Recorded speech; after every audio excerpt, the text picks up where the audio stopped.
Now something's happening. All right. This sounds a little better. Hey, everybody. Thank you for tuning into The Divide with Marcus C. Williams. We are here in your ear having the conversations that you need to hear. Take a moment, hit the share button, hit the subscribe button, hit the follow button, and wherever you are, share this on your page, share it on your friend's page, and let them know we're having the important conversations that we need to share around. And if you want to be part of the conversation, drop a comment below and we'll try to pop your comment up on the screen and bring you into the conversation. We've got a lot of different topics we want to cover today. And we're really going to start off with this right here. Check it out. If you are experiencing all of these different crazy weather things, you might have some thoughts on it as an individual. But it's also very interesting to take a consideration. For years, people have been saying the government's controlling the weather, the government's controlling the weather, the government's controlling the weather. And people have been like, oh, that's poppycock, That's not a real thing. The government doesn't control the weather. Well, then they come out and they say, oh, yes, cloud seeding is a thing. We do spray stuff in the sky. Oh, yes, also, Saudi Arabia is doing it, and Bahrain is doing it, and China is doing it. Just a few countries that have admitted to cloud seeding and using that to encourage it to rain. Or we could look at the American operation in Vietnam known as Popeye. If you're not familiar with Popeye, go look it up. Essentially, what we did is we caused years of torrential downpours in Vietnam, making it even more tough for our troops to perform. But the concept was to make it tougher for the Vietnamese, the Viet Cong, to actually perform against our soldiers.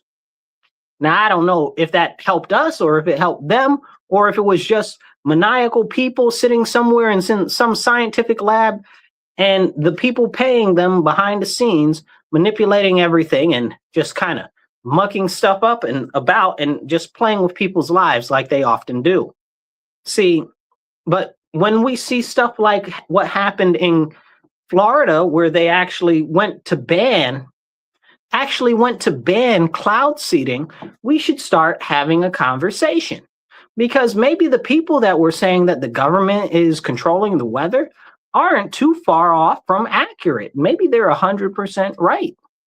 We look at things like they've talked about for years with different projects, like the HARP in Alaska, the high altitude EMF array that they have up there, where it just shoots all types of energy into the atmosphere, bounces it off of the stratosphere and other parts of the different stuff up in the atmosphere to make the signals come down and do different things as far as not just energy transmission, but also, which they think that it can be used for directed energy, which is a whole nother conversation, but definitely for serious communications and surveillance, but also weather manipulation by changing not only the temperature in the atmosphere, but also working with the radio frequencies to, I don't know if you'd say, discombobulate or reassemble the different clouds and weather patterns,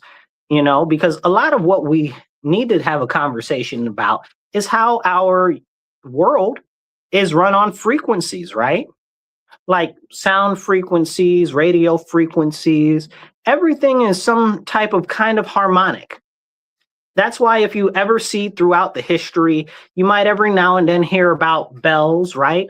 And what happened to all of the bells, like not just the church bells, but they used to have bells and stuff in hospitals and stuff like that for frequency healing and stuff like that. And just now, what used to be pseudoscience a few years ago, where frequency and energy restoration for humans and biological functions is now becoming mainstream.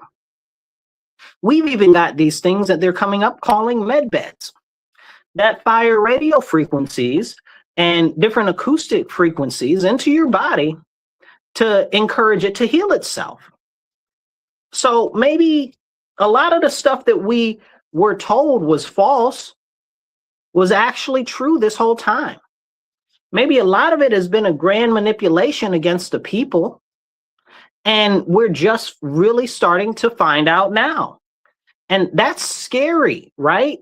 Because it really makes you wonder, what else is the government doing that we don't know about, or that we've been told is not happening, that really is happening?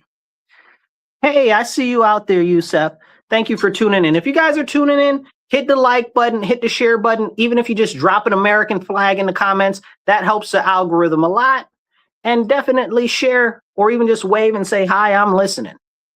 So as we have this conversation about the government's history of basically covering up and diluting information in relation to what could actually help society and push society forward, we need to start having real conversations, because it's not happening.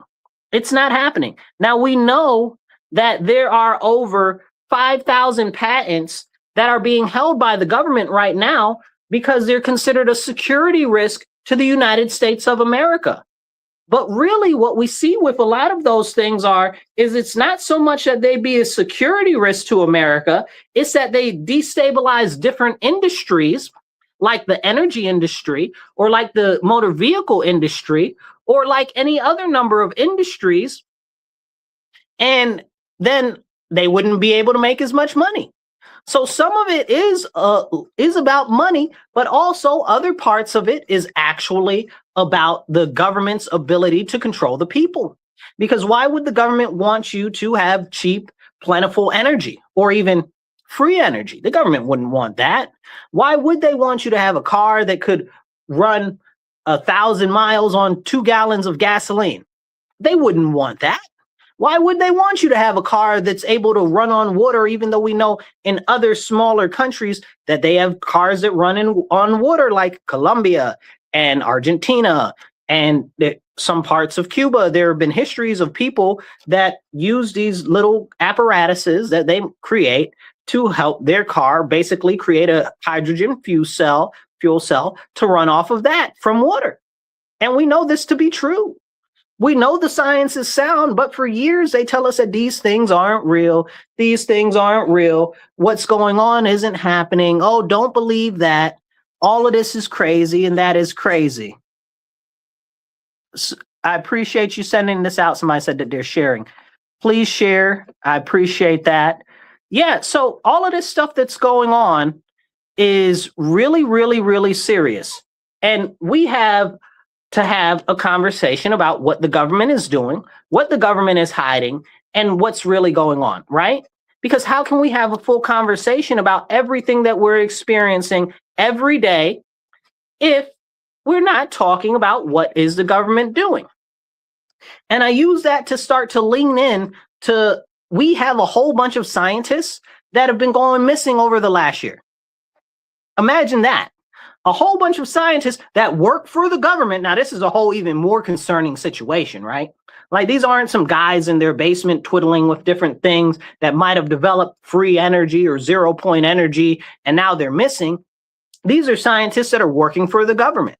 About 11 scientists have turned up murdered, and a couple of other ones missing, that have been working on things that are in different industries tied to the federal government, like the Jet Propulsion Labs and NASA and different other various groups and stuff like that. So we have to start asking ourselves, wait a second, 11 scientists that are dealing with propulsion and energy frequencies and energy sourcing and stuff like that, all of a sudden just end up dead in under a year? Like, what's going on here? You know, and for me personally, I feel like alarms should have been set off at the FBI or at one of the many alphabet agencies that investigate this type of stuff once there were 2 or 3 missing or dead. Like, you know, how many do you need to make a pattern? 11? It's 11. And the only reason why we're finding out that 11 scientists are dead now is because it ended up in Congress. And we know how Congress operates. Congress ain't but about no good, and they're about as efficient as a turd in a toilet at the top of Mount Vesuvius. Like, I mean, like, that's not a real thing. Who's going all the way up there? Nobody about to use that. That's not about to work. You know, like, it's kind of crazy. So if it wasn't for that, we never would have even known. Now, what's happened to these scientists, right?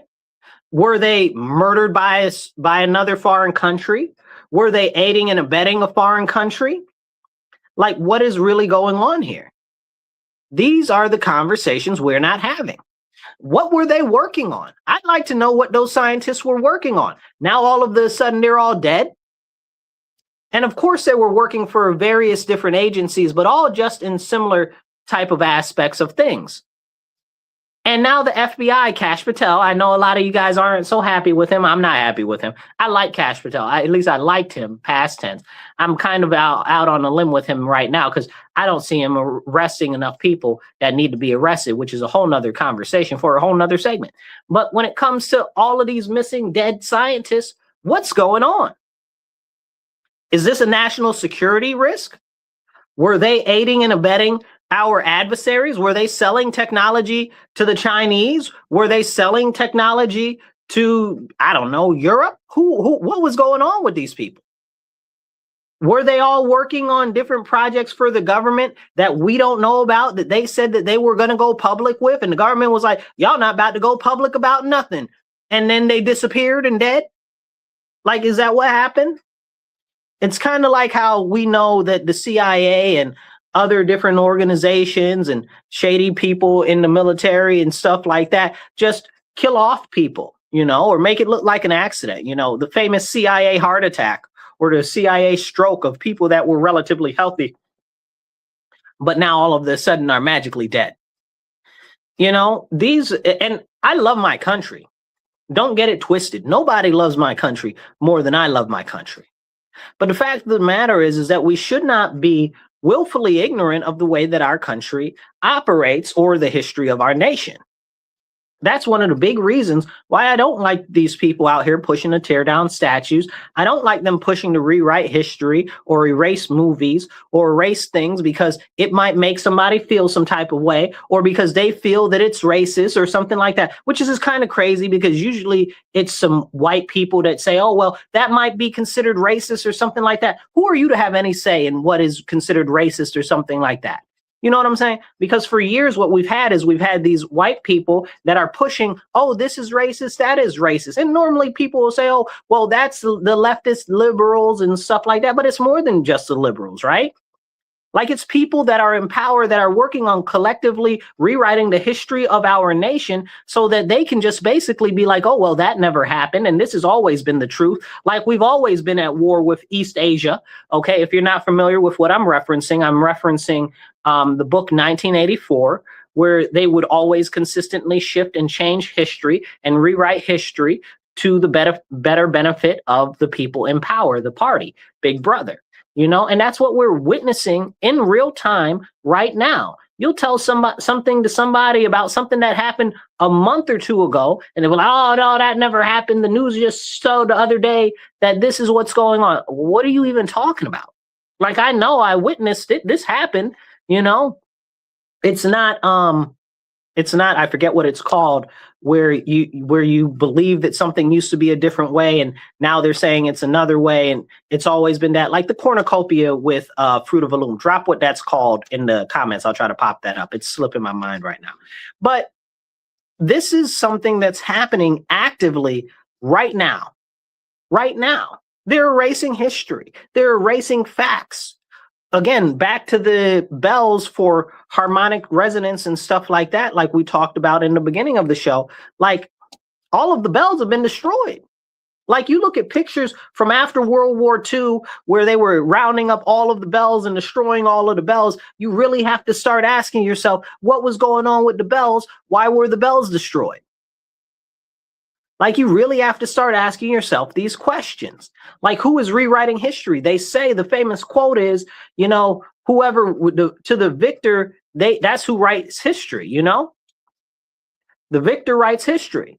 So who are these people that are rewriting history or erasing history? And this goes back into the medical field like we were talking about previously. They've said that a whole bunch of things just in my lifetime, right? Like I'm young enough to remember when acupuncture and stuff was pseudoscience. Acupuncture doesn't work, even though it's been working in China and India and other countries for thousands of years, right? Acupuncture isn't real. Now you can get a script for it from Medicaid. Make it make sense. And we're talking about just a few years ago, like 10, 15 years ago. It'd have been considered pseudoscience. So what is going on? Why is this stuff being hidden? And what are we really to understand is being done? And this goes back into the missing scientists. Were they working on just on instant transmission? Were they working on some sort of new propulsion system that we don't know about? Were they working on some new sort of thing that is hypersonic transmission? What were they working on, really? Were they working on some new 0-point energy thing or something like that? How are they all magically dead? And how is it just now getting out to the news? How is it just now a conversation? How is it just now 11 scientists are dead that worked in very serious industries like the NASA Jet Propulsion Lab and other parts of the military and other parts of the government, working on all these different various projects for the government, and they're just magically dead. Dead. Gone. And they were a footnote until magically it came up in Congress. Somebody brought it to the attention of some congressperson, and the congressperson was like, hold on, this is kind of weird. Because that would have never gotten out to the public. Because we know how they roll. And that's a serious issue. Hit the like button, hit the share button. It doesn't cost you nothing. Be part of the conversation. Drop some American flags or some thumbs up in the comments. Just even say hi. All of that helps the algorithm to get it out to more people. Because we need to be having these important conversations. And as we go into the next portion of the conversation, we got some conversations about Iran coming up. We got some conversations about the Pope coming up. We got some conversations about Israel coming up. We got some conversations about China, Indonesia, and a whole bunch of everywhere else except not Rhodesia, not today. Anyway, share this out with your friends, your family, and everybody else that you know, because they need to be part of the conversation too. Let's see here. We got a conversation. Somebody said they were old. That's funny. Out here making me choke. That's hilarious. But yeah, so as we have this conversation about the things that continue to be wiped away in our society through our history and stuff like that, we need to understand that there are powerful people behind the scenes, whether it's the government, whether it's private industry, corporations and stuff like that, or maybe it's just the people that are in power, the elite. That's something that needs to be the conversation, because again, while I love my country, I'm not stupid, right? Like, you'd have to be stupid to think that everybody in power has our best interests at heart. Most of them don't care. Like, you ask one of these super ultra wealthy people, how much is a gallon of milk? They don't know. How much is a loaf of bread? They don't know. How much is a stick of butter? Nobody knows. They don't know, because they're not even the same socioeconomic range as you. These people don't have the same priorities as you. They don't care. They don't care. So this is why we have to be very, very cognitively aware of things like these missing scientists that are gone now. Because what were they working on? And why can't we talk about that? I think that that's more of an issue, because these people are working on things like aerospace, fusion, and biotech stuff. You know what I'm saying? Like that's some very serious issues. And these were high level scientists, right? These were high level scientists. It's really, really concerning. Some of them were working on nuclear thermal propulsion, right? Like nuclear thermal propulsion. So essentially that's forever energy, but for travel, right? So think about it like this. We've got a ton of destroyers for the US. We've got a ton of submarines and stuff like that. We've got aircraft carriers. All of these big, huge boats and ships are all powered by nuclear energy. They have been for decades, right? Like, we got rid of the oil-based submarines back in what? The 50s? You know what I'm saying? Like, I feel like the last one was decommissioned in like the 1970s or something like that. They even made a joke about it in a movie one time. I can't remember what the name of the movie was, but it was a good movie. It was kind of a comedy action thing. But it's interesting how these people are now just coming to the light, and nobody was talking about it before. I mean, nuclear thermal propulsion, hypersonics, and other stuff. Like, what are we doing? Nobody said anything about that. That to me sounds like a national security thing everybody should know about. If something like that happens, I want to know about it when 2 scientists are dead, not when it's 11 scientists, because that tells me that some real bogus stuff is going on. You know, something really odd is going on there. And as we know, we're working on different spaceships and space destroyers and all types of other things. I know some people might laugh and say, oh, we're not working on space destroyers. You don't know what you're talking about. Okay. Along with space moon trains. Don't get me started on the moon trains. $500 billion for a moon train that the U.S. Congress put in for under the last administration under Biden to build a train on the moon.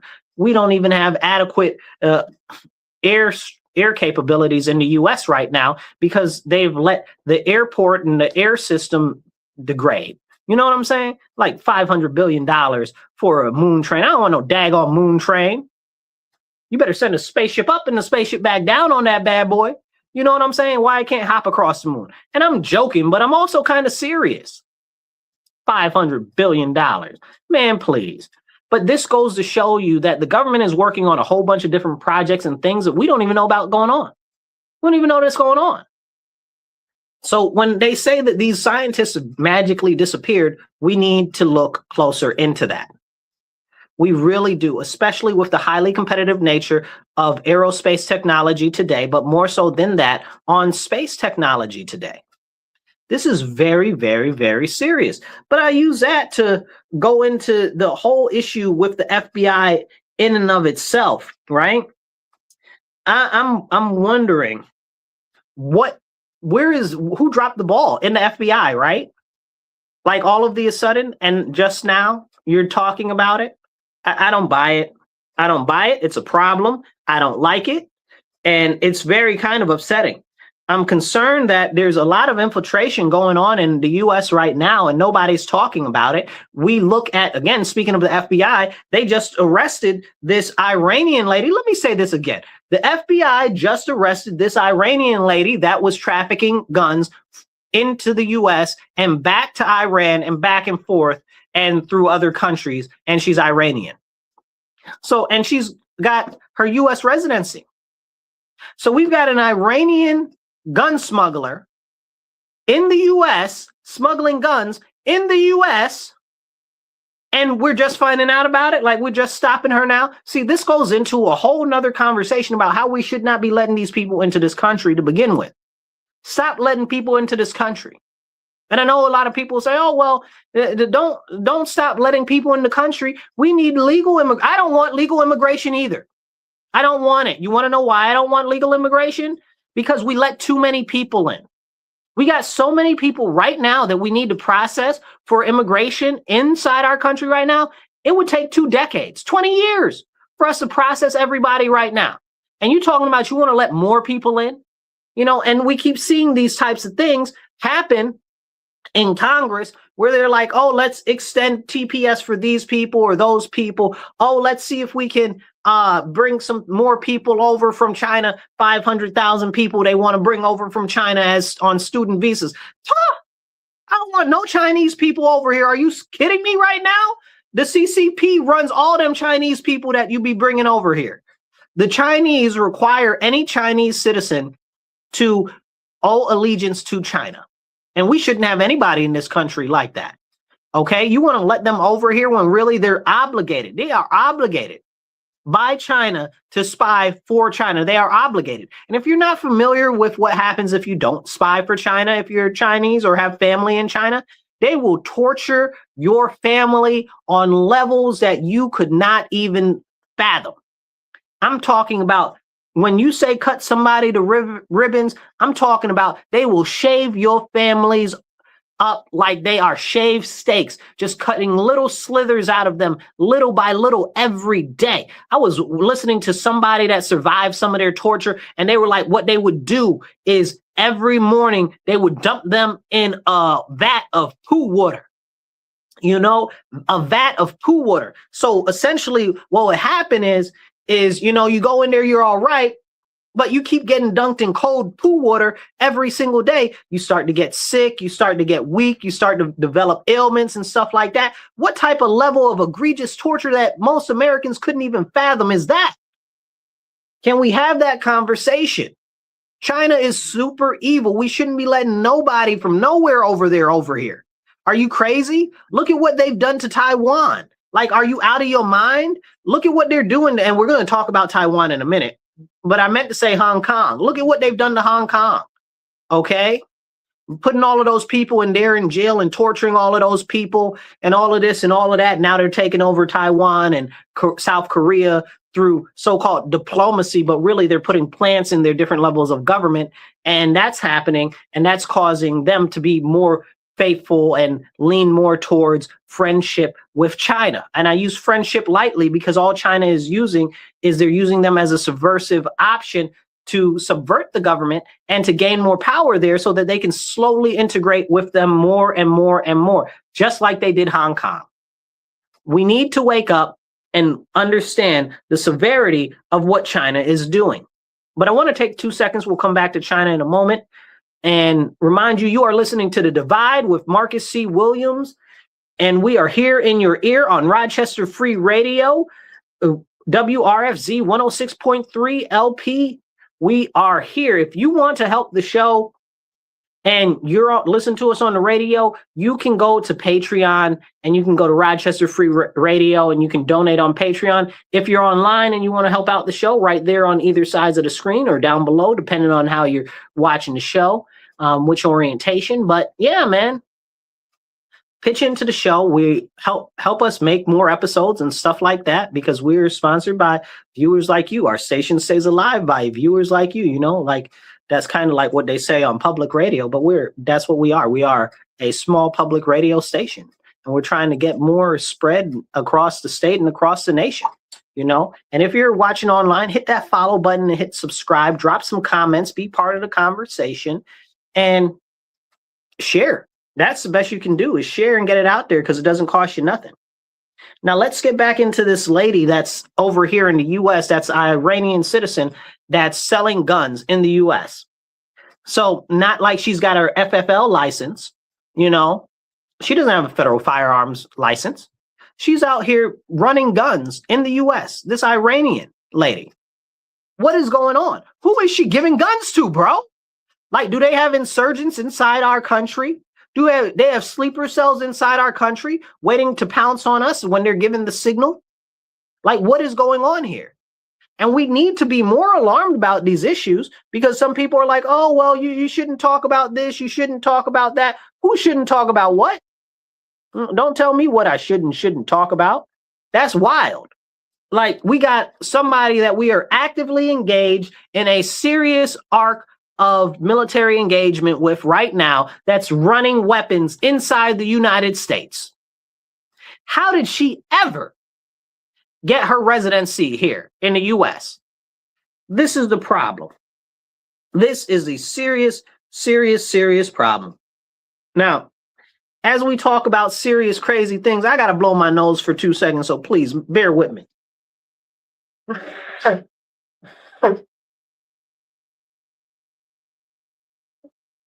So anyway, as we have these serious conversations about stuff going on across the world, let's take it over to the Iranian area for a second, okay? So over in Iran, we know there's a number of other countries over there. There's Pakistan, there's Afghanistan, there's Syria, there's Turkey, and there's Israel, right? And there's Israel, but there's also Oman, there's Bhutan, or not Bhutan, but what's the other one? Bahrain. There's Saudi Arabia and a whole bunch of other countries. Now, over the weekend, Trump said that, and I'm paraphrasing because I don't have it in front of me right now, but Trump said, Israel has proven itself one of our greatest allies. No, that's not what he said. He said, Israel has proven itself to be a great ally, da-da-da-da-da-da-da-da-da. Because if you've been following Trump, he's been harshing on the EU for not helping us in this military engagement over there in the Strait of Hormuz and stuff like that. But He said this coming on the same weekend when we have images of a IDF soldier in Lebanon smashing you guys, smashing with a hammer, a giant mallet-looking hammer, the effigy of, I guess you would call it an effigy or whatever you want, a representational image of Jesus Christ, right? Like if you've ever seen the cross with a Jesus on it or a thing representing Jesus on it, like he's smashing Jesus with a hammer. Like this IDF soldier is smashing Jesus with a hammer.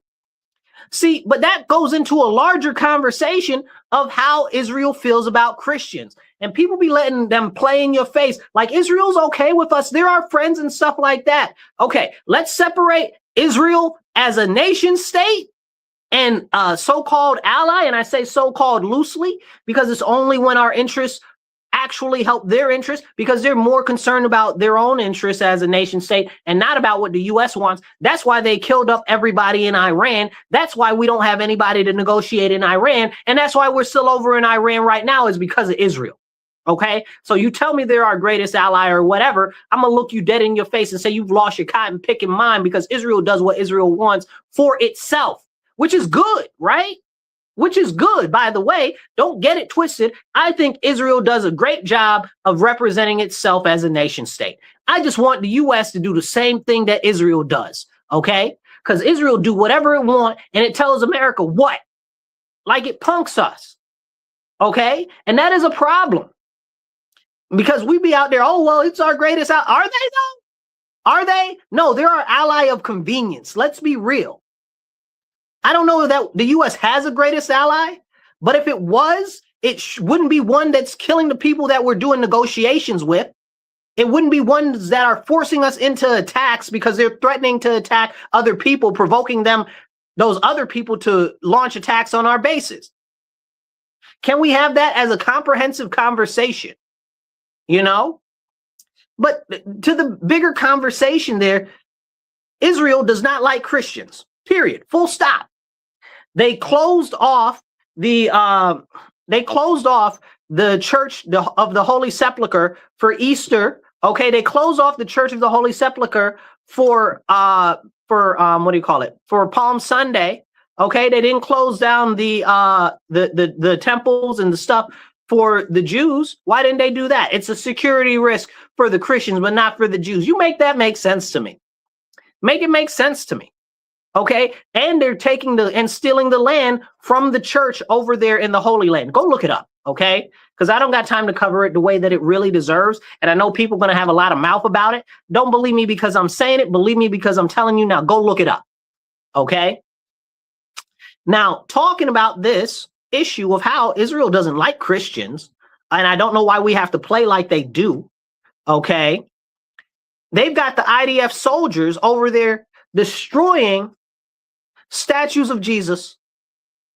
And what is being said about it? Nothing.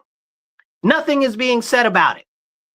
I didn't hear, what's his name? Oh my goodness, I can see his face. Mike Huckabee say anything about it. Maybe he'll say something about it today.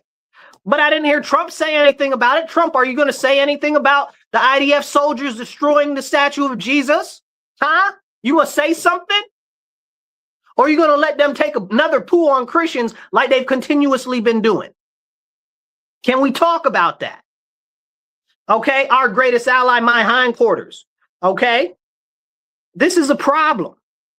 You tell me that they're our greatest ally, but they're over here not only blowing up Christian towns, go look it up, okay, in Gaza, in Lebanon, and this has been going on for some time in Lebanon, but it's always been continuously under the radar. I've talked about it on other shows like last year and the year before when it was not even covered on the news at all, okay? Israel's responsible for all of the tens of thousands of Christians getting murdered up in Syria. Don't get me started on that conversation, but nobody wants to talk about that.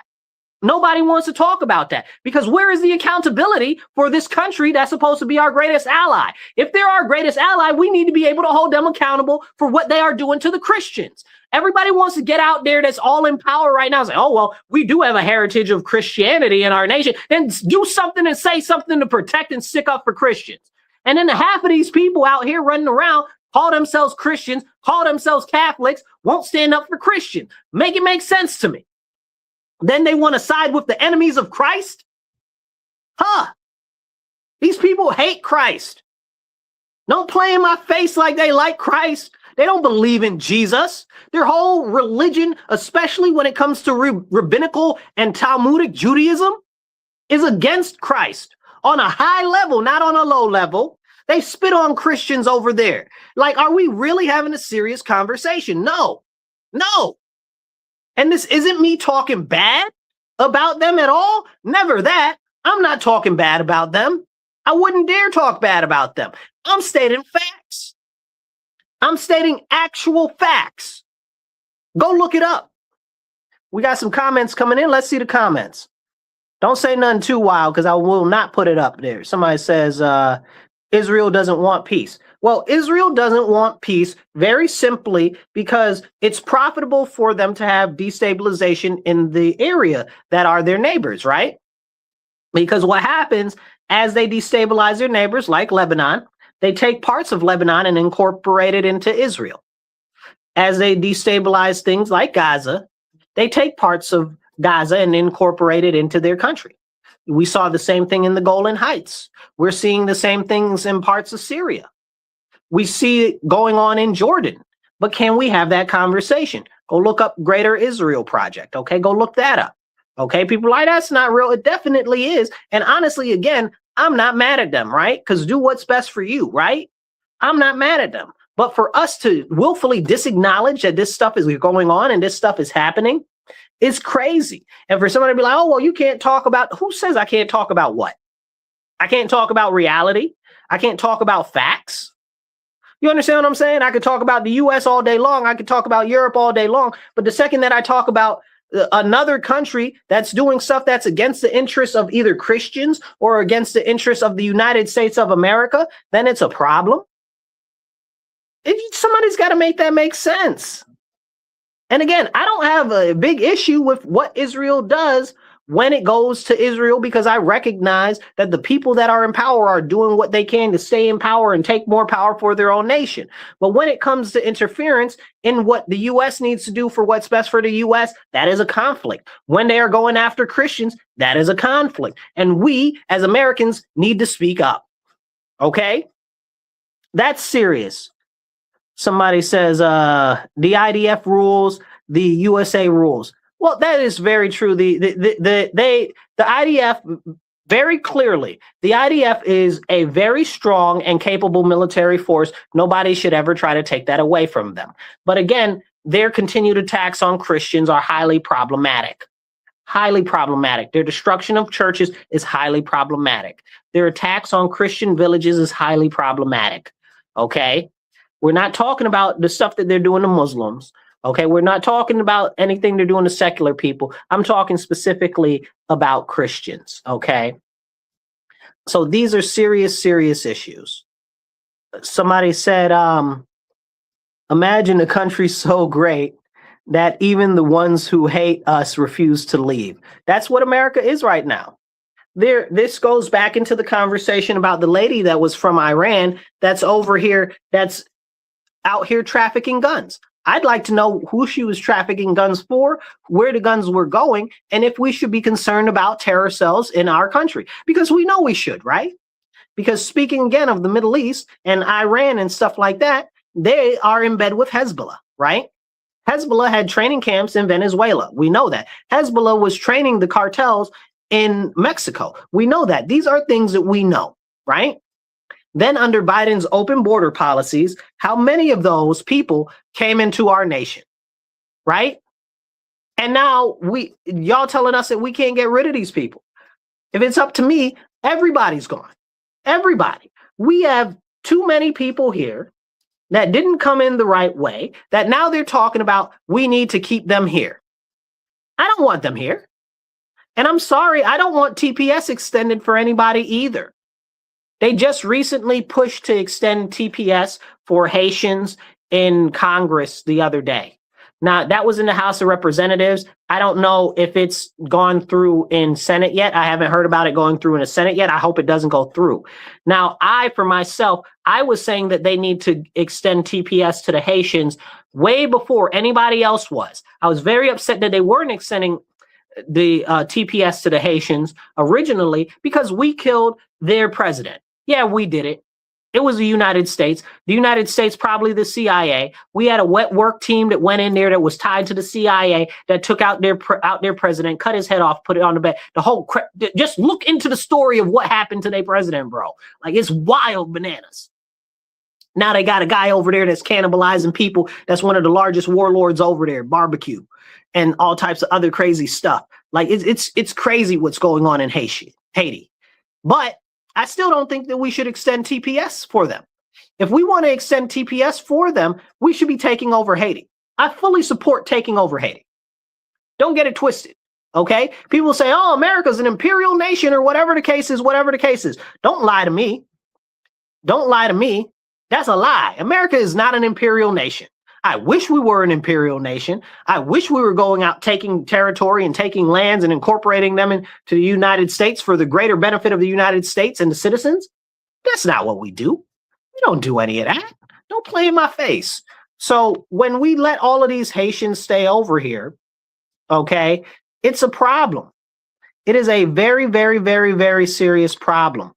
When we say, okay, this is our Congress, by the way. Okay, the Congress of the people, of the citizens of the United States of America, right? I understand being altruistic, right? I understand wanting to help other people. But you explain to me how keeping those Haitians here is helping the United States citizens. Explain it to me very simple, like I'm 5. I want to know. And again, like I said, I was supporting Haitians coming over here before anybody else was. Okay? And you can go back and check my videos on it. Okay, because I've talked about that a number of times. But if we want them to stay, and Congress is going to say, oh, they should stay, how is it helping us? How is it helping us? And why now, all of a sudden? I'll tell you why. We'll get into that and we'll break it down. But please hit the like button, hit the share button, drop some comments. I try to pop them up on the screen as they come in. We're getting some in. I'm trying to put them all up there as they come in. Somebody's talking about abortion and stuff like that. We're not talking about that right now, but you're right. We got a whole bunch of comments coming in, but as they come in, I'll try to pop them up on the screen, right? If you got some good stuff. So as we're talking about the situation with Haiti, I need to be clear on this, right? The situation with Haiti is part of a larger plan for mass, not just asylum, you guys. This is important. Not just asylum, but also they're going to naturalize all these people. They're going to naturalize all these people. Guess how long the asylum has been, the TPS has been extended for the Haitians? 2 to 3 years. You know what happens in 2 to 3 years? We'll have another president in 2 to 3 years. Make it make sense. Make it make sense. Then on top of that, we have a whole nother situation called the Dignity Act. Please go look that up. So the Dignity Act is being pushed by 20 Democrats and 20 Republicans. 2 of the major Republicans leaning on it right now are Maria Salazar, okay, and Mike Lawler. Mike Lawler's from New York State. Mike, I can't wait to catch you in person because I got words for you on this, dude. You are becoming a traitor to our nation. You are disservicing our people. I don't care what anybody says. I don't care that I'm a Republican and you're a Republican. What you are doing not only goes against the philosophy of Republicanism, it goes against the best interest of the American people, okay? And Maria Salazar can kick rocks, and so can the rest of those other 20 Republicans, okay? Ridiculous, trash, make you want to spit. So they've got this thing called the Dignity Act that would essentially make it so there are 10 million people that are going to be naturalized by it, okay? And then that also essentially stops any deportations for the next 2 to 3 years. It's wild. It's wild, and they're trying to pass it. But wait, there's that 2 to 3 years thing again, right? Like the TPS for the Haitians, right? Why is it 2 to 3 years?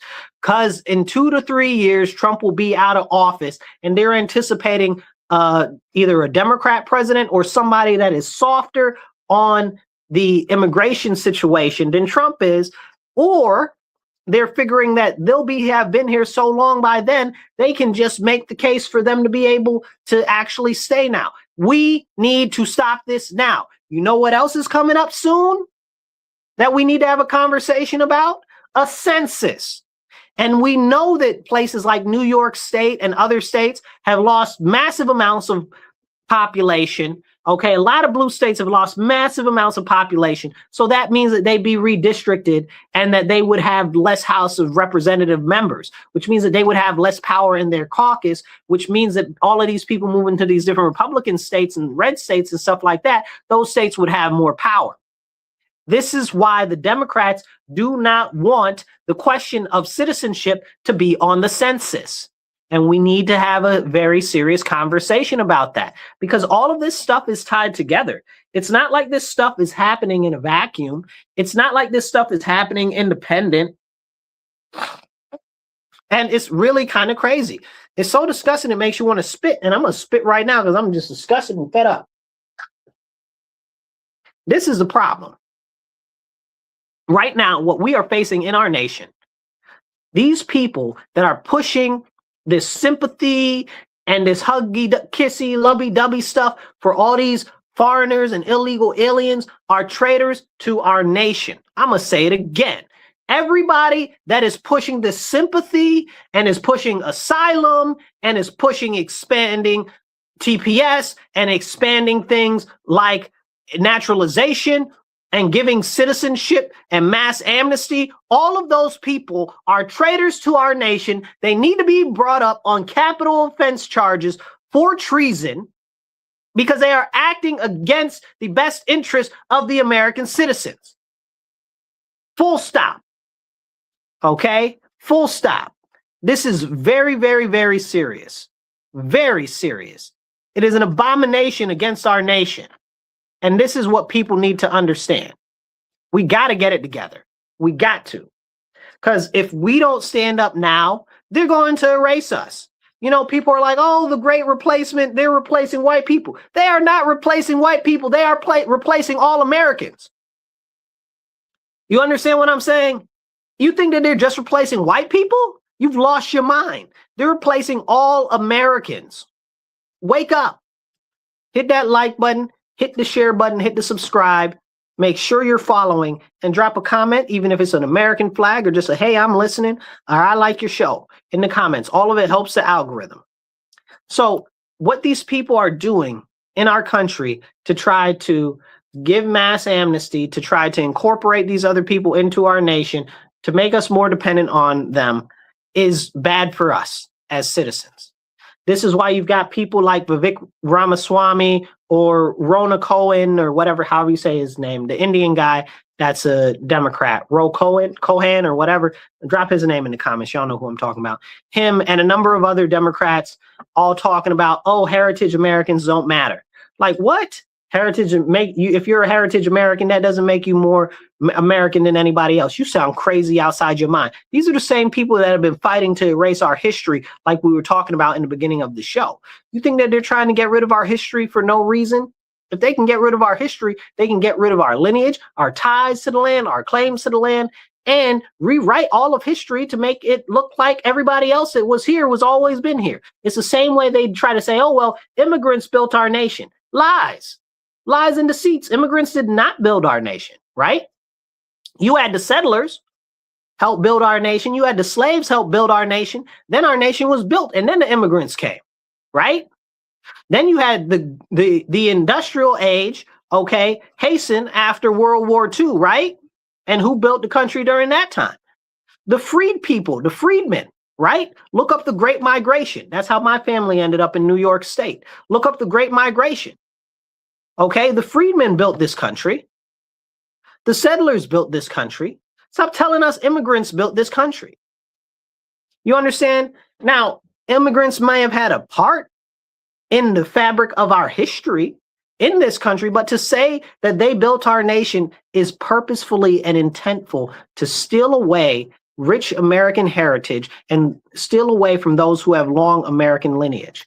And this even goes for people that might consider themselves immigrants, right? Because essentially, if you're saying that you were Dutch here before World War II, they don't consider you to be an immigrant. You know, they're not talking about you. They're talking about these Spanish people that came over the fence last week. Don't let them play in your face. Okay? This is a problem. They're talking about the Africans that just got here last year. They're not talking about you. Don't feel any affinity for them. Whenever they say immigrant, they are lying. Okay? They are deceiving you.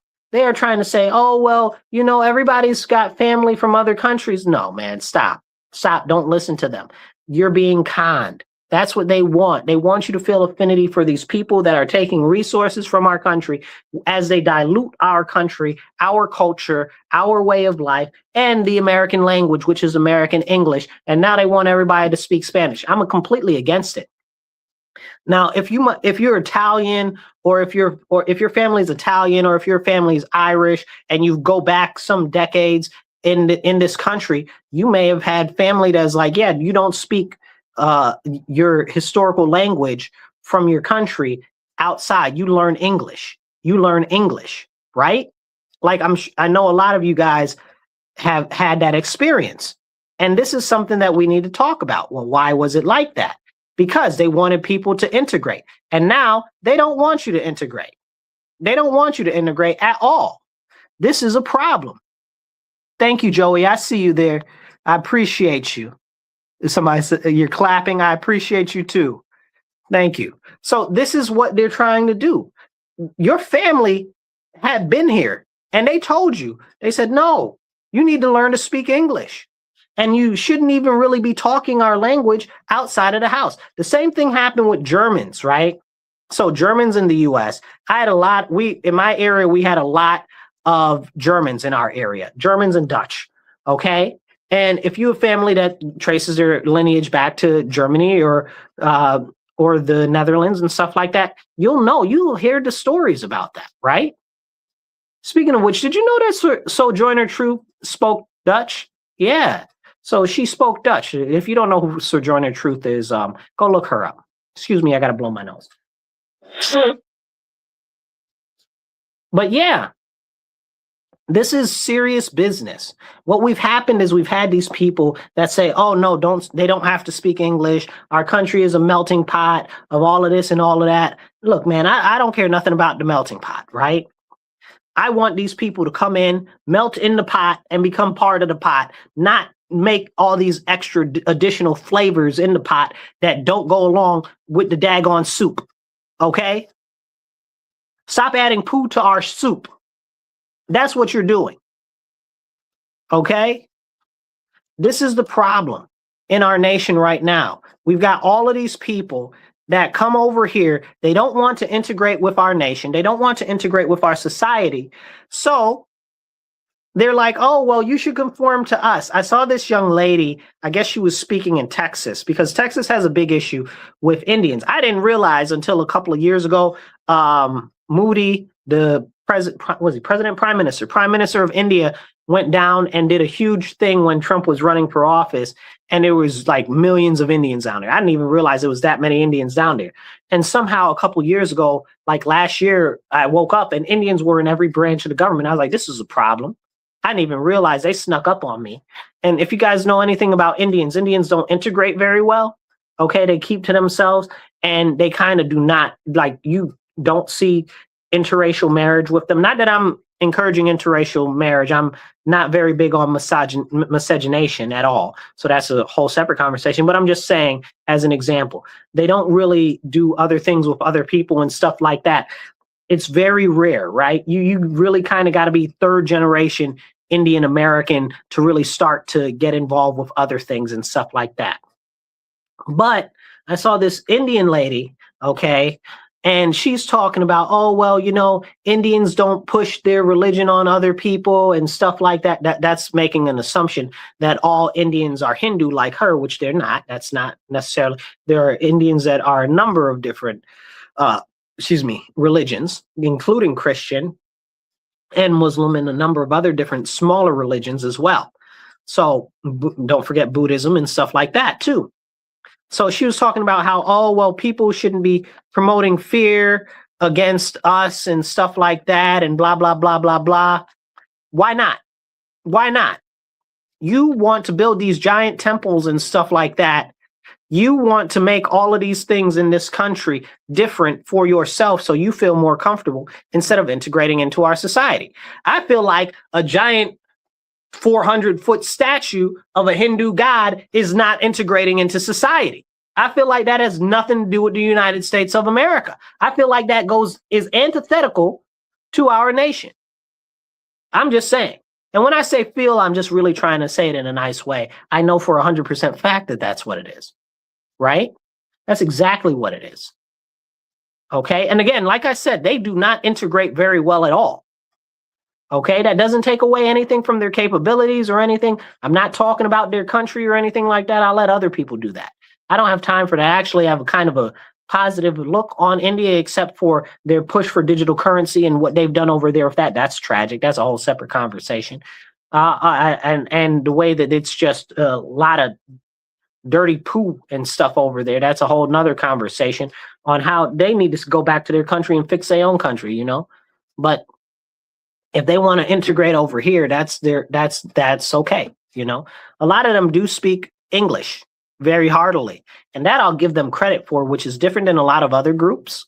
Okay, a lot of other groups don't speak English so much, but they really do try to do that. So that is something I take my hat off to you on that one. But she was like, people shouldn't be promoting fear about why. Why should they not? You think, and she's like, well, the Hindus aren't trying to convert people. Yeah, they might not be, but I see what happens in India to Christians in Hindu areas. They beat them, they torture them. I have a friend who does evangelism, who goes to India and does evangelism. They beat him so bad, they had to take out 2 inches of his spine. Okay. They beat this man in India so bad because he's a Christian evangelist that they had to take out 2 inches of his spine like this. You understand what I'm saying? So you mean to tell me that they shouldn't be alarmed? I'm alarmed. I think somebody should be alarmed. Somebody should be raising the alarm there. You know, I'm less worried about the Indians that are sheiks, because sheik, you really have to be part of the sheik community. You got to kind of be like born into it. You can't really convert to get into that. So that's a different conversation. You know, that's a little bit of a different conversation. Also, the sheiks be standing against the Muslims real hard. So mad props to y'all out there, especially the sheiks in England that are standing up against Islam over there right now. Okay. Somebody says, what they say? Take what they learn and fix their own homeland. Yeah, that's what I was just saying. That's exactly what I was just saying. But I want to take a moment, and I do want to get into a couple of other topics in relation to energy, what's going on with China and Taiwan and Korea, like we were just talking about. And if we have some time, I'll even jump into some stuff about HUD. So, because there's just so much going on that we could talk for days. But before we go into that, I do want to talk on the Pope and what's going on with him. Did you see the Pope speak out about the IDF soldiers destroying the statue of Jesus? No, he didn't have anything to say, but he wanted to get all in Trump's face and talk about, oh, well, God doesn't bless those who do war or stuff like that. What are you talking about? Do you not read the Bible? Like, what are you even talking about? Yes, he does. The whole Bible is a book that is a treatise on war, politics, and how to live. Like, what are you talking about? Like, read the actual Bible. And then people are out here carrying water for this guy who's calls himself the Pope, who how he got in there is questionable, because they filled the cardinals of the College of Cardinals, the Sacred College, with all of these very, very, very non-traditional so-called Catholics that do all this alphabetism and all this other nonsense under the previous Pope, okay, who him getting in there is questionable, because some people question Benedict even stepping down, if that even was done right in the whole first place, if you guys aren't familiar, okay? Like, I'm not Catholic, but I stay up on that because I have a great affinity for the church, and I'm very concerned that the Catholic Church is close to a schism, similar to what just happened with the Anglican Church when they anointed that, what's called him? The Bishop of Canterbury. I think she's a bishop now. Okay, that the gay lady as a bishop. You understand what I'm saying? They done lost a rabbit behind mind in the Anglican faith. So the African Anglicans all separated from them. They said, we don't do this nonsense. That's against scripture, right?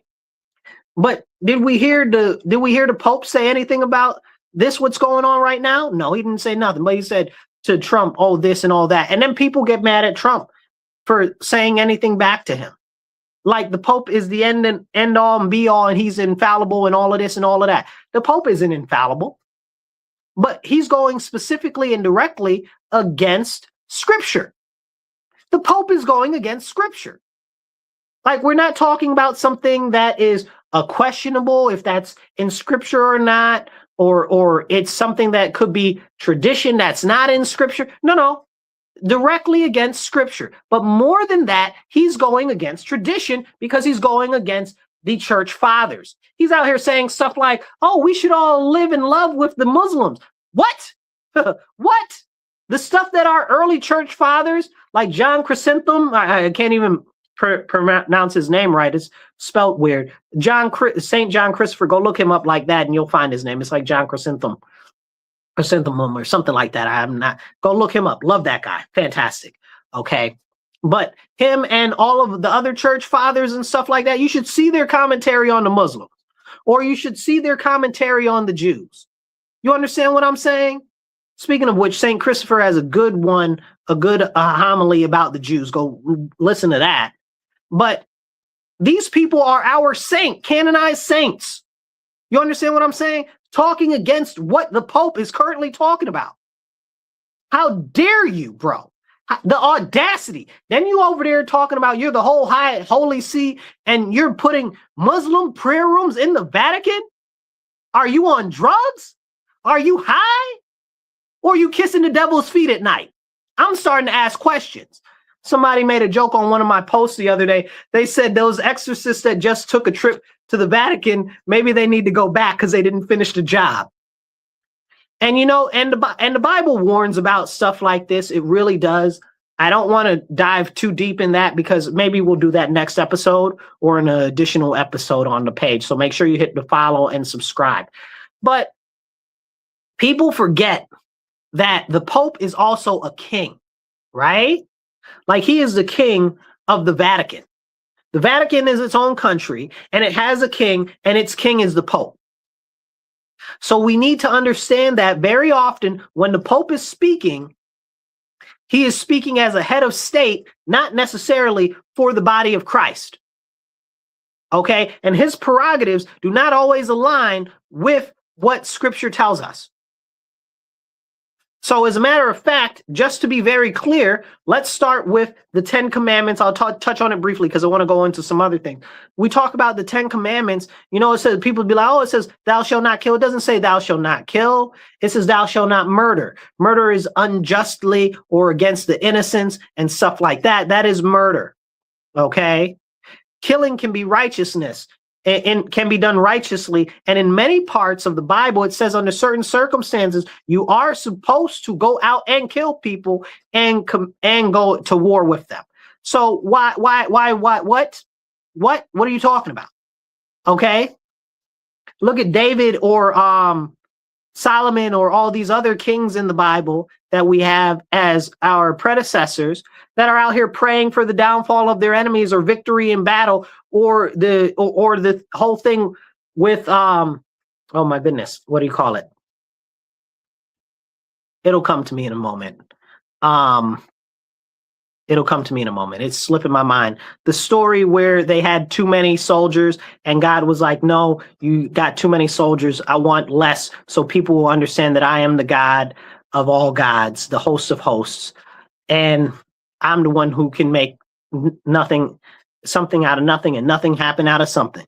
You know, so this is serious. And, you know, it's very interesting because in the Bible, it refers to God, the Father, as the Lord of hosts, right? So it also says in the Bible that Adonai, God the Father, Adonai is a man of war. Okay, I believe that's Psalms. Okay, this is what it says about our God. You understand what I'm saying? Our God is a man of war.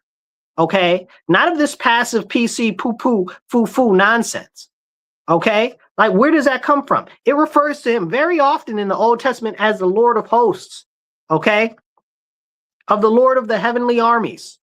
Army. Hello, is this thing on? Let me tap this microphone, see if it's working. You understand what I'm saying? Like, where is this nonsense coming from? Somebody said, I would vote for you if you ran for president.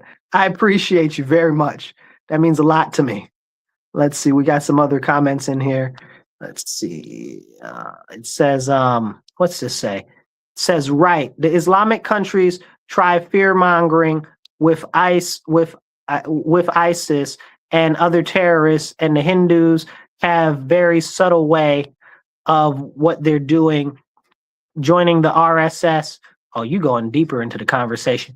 And these days, terrorists, the BJP, today's ruling South, lost its identity. So what they're talking about is some of the essentially clans and stuff in India, to the previous conversation that we were talking about, how they operate in India. That's a very good point. Thank you for making that point.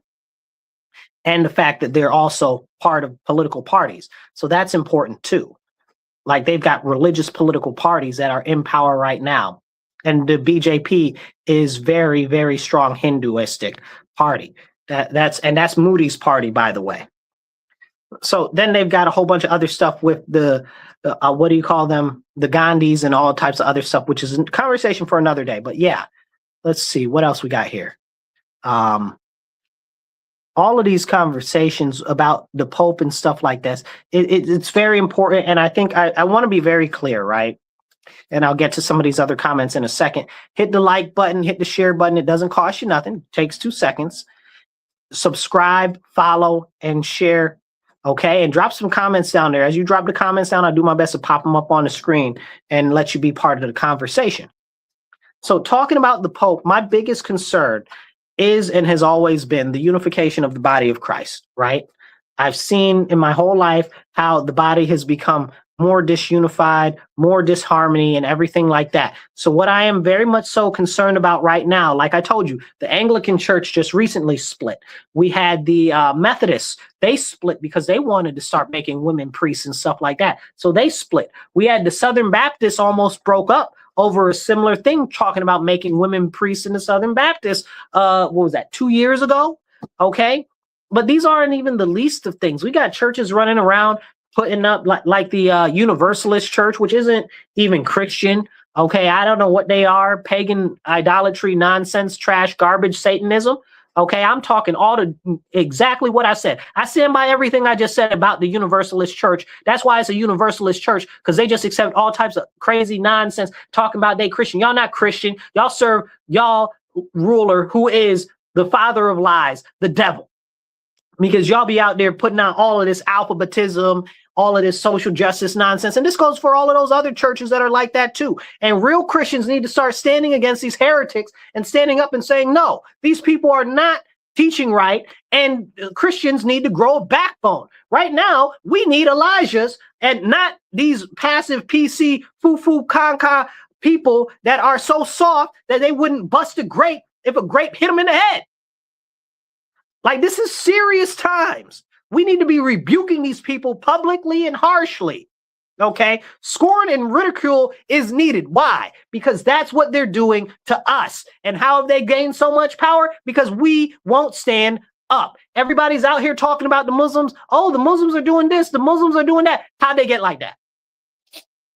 How'd the Muslims get the chance to be so powerful in America? A Christian nation. How do Muslims get like that? It's not the Muslims' fault for doing that. It's the Christians' fault for allowing the Muslims to get like that. Because we've stepped away from our traditional positions in which we are supposed to have. You understand what I'm saying? I've talked about this before, where the government has basically taken over all the duties that the church has done, the hospitals, the outreaches for the homeless, all of these other different things, the education, okay, because we used to have more Christian schools. All of this stuff used to be done by the church and everything. Now they're done by NGOs. Okay, now they're done by all of these shady corporations and stuff like that. Where is the church? The church is fallen. It's time for us to rise again and stand up as Christians in our nation and say no more. We won't tolerate these people bashing Christians. We won't tolerate these people mocking Christ. We won't tolerate these people acting like Christians don't matter. We won't be silent. We won't be passive. We won't let the government shut down our churches because they're like, oh, it's a virus. You got to shut down your churches, but we're going to keep the liquor stores open. You understand what I'm saying? This is stuff that we need to stand up. We need to stand up now. We need Elijahs to stand up, okay, that are going to call out these heathens, these people that are sacrificing these babies, these people that are mutilating these children, okay, that are telling us that it's okay, that are telling us that a boy can be a girl and a girl can be a boy, that are telling us that it's okay to sleep around with everybody, that marriages aren't important, that are telling us to kill the babies because it pays them well. Come on now. Can you hear me out there? Let's be real with what's going on right now. We are very, very, very, very serious in what is going on right now. And we need more people that are Christians and are strong of conscience to stand up and rebuke it publicly. Everybody's like, oh, well, it'll affect me or it'll affect my family or whatever the case is. Da, da, da, da, da. Oh, so when you get to Jesus, when it's time for judgment and Jesus says, oh, well, you know, you were lukewarm Christian, so I'm going to spit you out. Because when the time came for you to stand up for me, you didn't want to say anything because you felt like it would affect you because, you know, I, as the Lord, wouldn't provide for you, or because I wouldn't make a way out of no way for you if you spoke up for me. That's wild. That's wild. And that is the problem with Christianity today. Too many weak Christians. And when you do pass and you do go before the Lord and he says that he didn't know you, you'll understand why. Because if you can hear the sound of my voice, you know what's going on. Because you won't stand up and rebuke these people. These fake pastors, these fake preachers out here preaching the prosperity gospel. Out here preaching this alphabetism from behind the pulpit, talking about they Christians. Bull sugar. You understand what I'm saying? Ain't none of these people, if you got a rainbow flag, okay, talking about LGBTQMI2QRTZ, whatever the rest of the letters are this week, okay? Like, I'm not even making a joke. I'm being dead behind serious. You understand what I'm saying? Like, because now it's, what is it? MMI, 2 plus Q, LGBTQITI, RS, and I'm missing some letters. There's some other letters there too that I'm missing. No, oh, I forgot A, you know, and all of this nonsense. If your church is about that, if you see a church about that, that is not a church. That is a den of deceivers. That is a den of deceivers, and they need to be rebuked with the harshest of rebukes. Christians need to be out there picketing in front of their locations. For real. That's what needs to be happening. Because more and more people are falling prey to this mind disease that is being pushed into our society by Satan himself and the devil, right?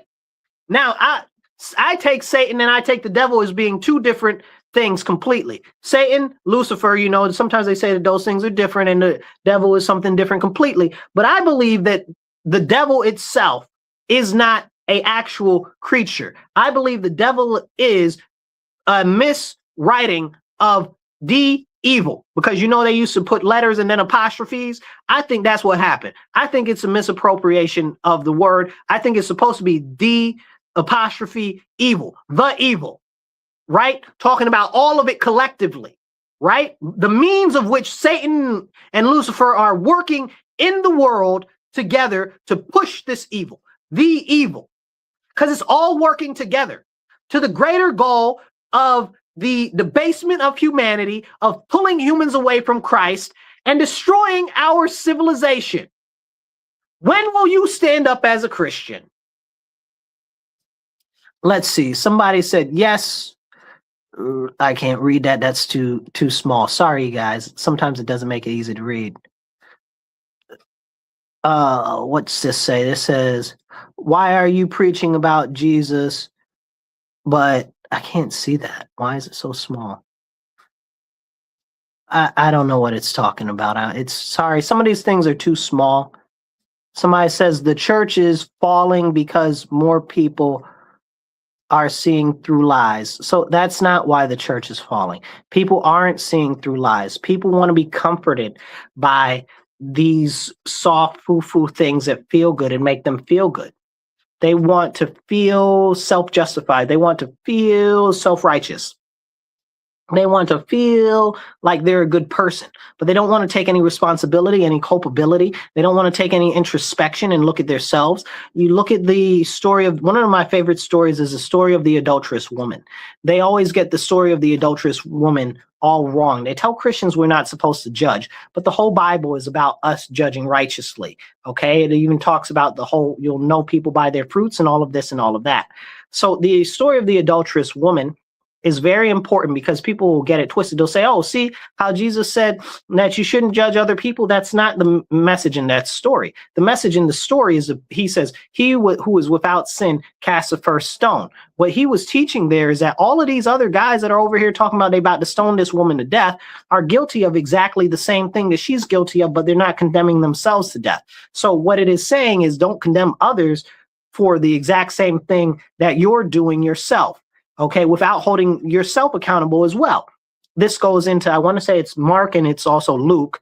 Okay, forgive me, I don't know the scriptures offhand, the designation of the verses, but it's Mark and Luke, and it talks about taking the plank out of your eye before you talk about the speck in your brother's eye. Okay, so again, there's that same thematic thing there. Like if you're doing the same thing and you got the same issues that this other person's got, you're condemning them for what you're doing. You need to be condemning yourself too. You got to check your own self too. But that requires introspection. That requires self-analysis and stuff like that. You know, there's this one thing, I forget who Paul was writing. I want to say maybe was it Thessalonians? Might have been Thessalonians. Don't quote me on that. You'll have to look it up. But he was like that they need to check themselves, right? Could have been Colossians. No, I'm pretty sure it was Thessalonians. Anyway, go look it up. But he was telling them, he said, yo, y'all not right. Y'all not doing right. And you need to look at yourself and you need to see if you've ever actually been saved or you're an actual believer to begin with. Right? There's that self-introspection. He said, because what you're showing right now is not what Christians would do. So either you've fallen away and you need to get on the right track, or you've never been saved at all. And that's very important. So I want to touch, we got a couple moments left. I want to touch on a couple of things before we get out of here. So hit that like button, hit the heart, drop a comment. I'm trying to pop as many comments up as possible. Okay, so please drop some comments, even if it's just a thumbs up or an American flag. The American flags help a lot. Let the system know that we've got engagement. Okay, and hit the follow button and the subscribe button. So let's get into the whole situation with China and South Korea right now. So if you may or may not know, South Korea had essentially a military injunction there under the last president. The last president said, listen, we got all of these people that are inside the government that are working for China. We need to have the military step in so that we can confine them and stop them. Then all of those people that were in favor of China conspired against him in basically their Congress to throw him out, put him in jail, and then pull him out of office. And now they're trying to execute him or whatever the case is. But all of those people were tied to China that did that. So he was right the whole time. And if you're not familiar, you're like, oh, well, what he did was a little bit extreme. It's not. South Korea has a history of military intervention in their politics. That's a whole nother thing. So the South Korean president, what's her name? His name, Lee Jae-myung, if I'm not pronouncing that right, you understand, chose the most recent trip, his first trip to go to China, right? So his first trip as president, he's going to China. Now, he's very, very close to China, lots of ties to China. And if you know, South Korea is one of our biggest allies in that area. And we've been using them to hold off North Korea, but also China. So if South Korea gets more close and tied in to China, not only would they not assist if China went into Taiwan, but they also will be starting to pull away more and more from the US. And you've started to hear, since this dude was elected, more and more anti-American rhetoric coming from South Korea. So these are conversations and things that we really need to identify and we really need to talk about, because talking about what's going on with Taiwan, bringing that into a bigger part of the aspect of the conversation, shows how China just had one of their people from Taiwan come over and meet with the Chinese ambassador and stuff in Beijing. Like, what are we doing here? China is your enemy. Technically, Taiwan is the Taiwanese Republic of China, or might be saying the name backwards, the Chinese Republic of whatever. It doesn't even matter. Taiwan is old China. Mainland China was taken over by the communists in the CCP, right? The ones on Taiwan are the nationalist Chinese, and the other ones are the CCP.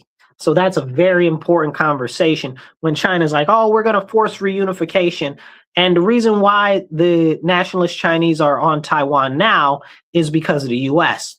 So the US was supposed to supply the national Chinese with weapons against the CCP. We never did that when they were on the mainland. So when Mao did the whole after the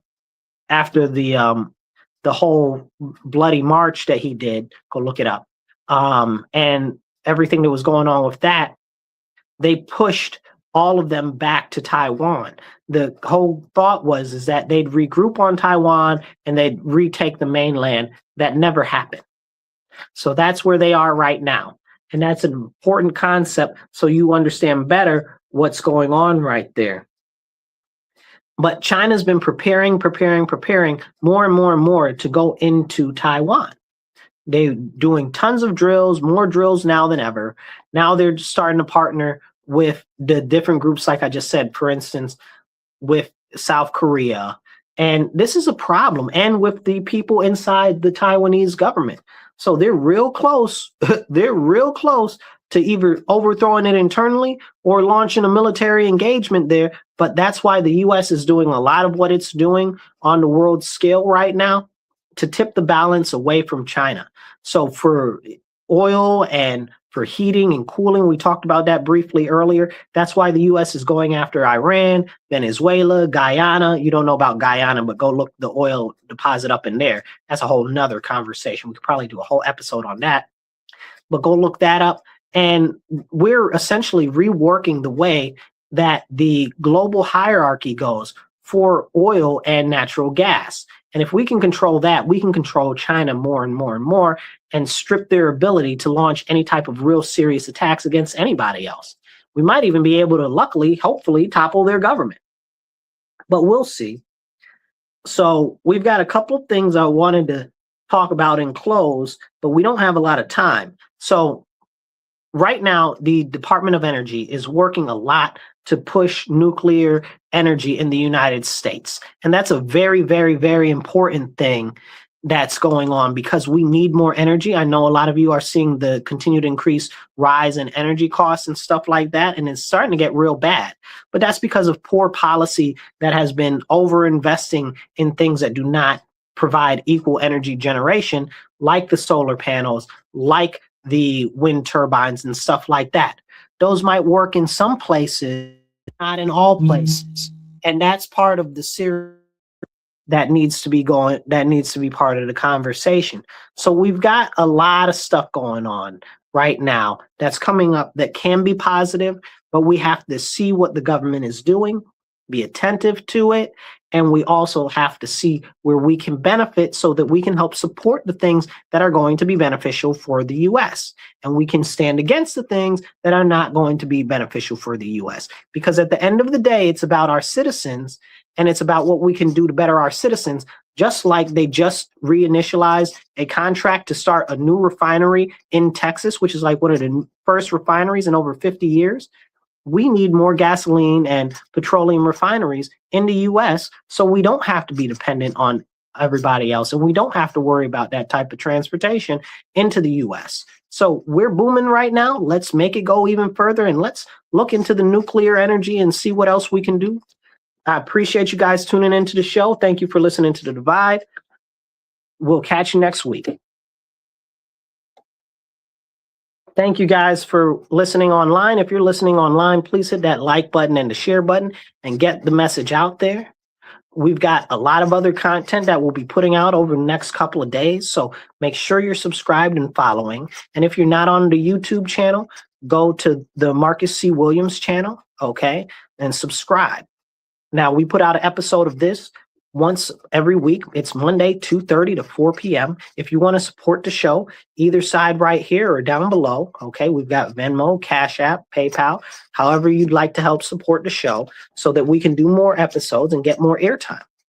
There's a lot of conversations that we need to have that aren't able to be had in the general public because people don't want to talk about those things.